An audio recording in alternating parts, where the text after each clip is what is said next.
There was a reason artificial Christmas trees looked like toilet brushes decades ago. One of the first companies to make artificial trees actually made toilet brushes first. A link has been posted to your Facebook feed. The Addis Brush Company used the same machinery it used for its brushes to create one of the first artificial brush Christmas trees.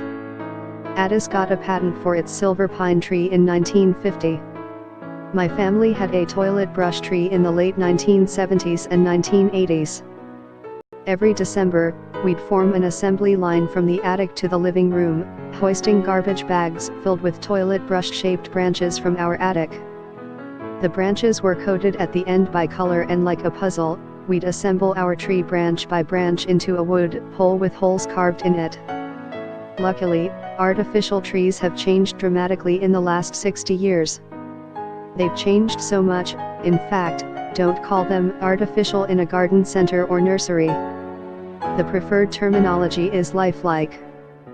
Now, dozens, if not hundreds, of options exist when it comes to lifelike trees, from full 71/2 trees to slim ones.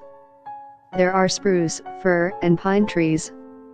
There are LED lights built right in, and mini lights are growing in popularity. And flock trees, ones decked out in a faux snow, are growing in popularity again. Artificial, or lifelike, trees have come a long way, said Dean Darren, merchandise manager at English Gardens, which sells 130 styles of lifelike trees at its stores. It's extended the Christmas season for everyone. But with so many choices, how do you pick the right one? Before you head off to your local garden center to buy a lifelike tree, do your homework. First and foremost, pick the spot where your tree will go and measure the space.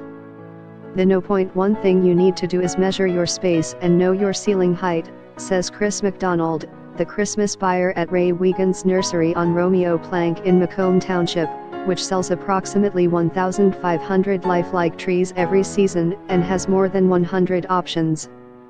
McDonald says display trees can look deceivingly small given the large spaces they are shown in.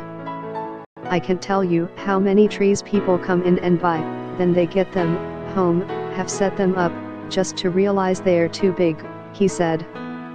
That's just disappointing for them and a lot of work.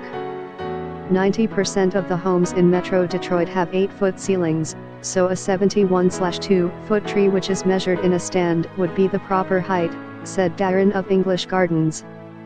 It's measured in the stand and goes from the floor to the tip of the tip, so you'd have plenty of room for an angel or bough, said Darren. You want to have the tree not touching the walls or touching furniture, but you don't have to have much clearance at all, a couple inches, as long as you're not trying to walk past it. Let there be light. Christmas wouldn't be Christmas without stories about strands of holiday lights gone awry. Darren and McDonald say one of the biggest ways lifelike trees have evolved is with lights. The vast majority of artificial trees these days are sold with lights already installed on the branches, all of which is done by hand in the factories in China where lifelike trees are made.